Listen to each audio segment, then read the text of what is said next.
Lluc, capítol 22, versets 14 al 23 i 56. Quan va ser l'hora, Jesús es posà a taula amb els apòstols i els digué: com desitjava menjar amb vosaltres aquest sopar pasqual abans de la meva passió, perquè us asseguro que ja no el menjaré més fins que la Pasqua trobi el seu compliment en el regne de Déu. Llavors prengué una copa, digué l'acció de gràcies i afegí: preneu això i repartiu-vos-ho, perquè us asseguro que des d'ara ja no beuré més del fruit de la vinya fins que haurà arribat el regne de Déu.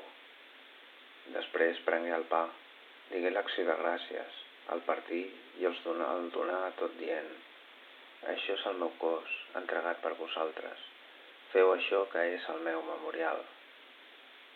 I havent sopat, feu igualment amb la copa, tot dient: aquesta copa és la nova aliança, segellada amb la meva sang, vessada per vosaltres.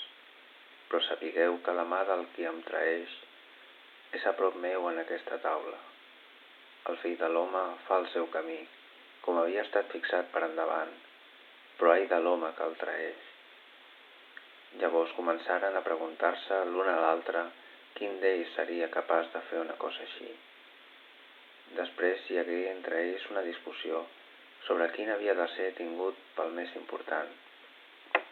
Jesús els digué: els reis de les nacions les dominen com si en fossin amos, i els qui tenen poder damunt d'elles es fan dir benefactors.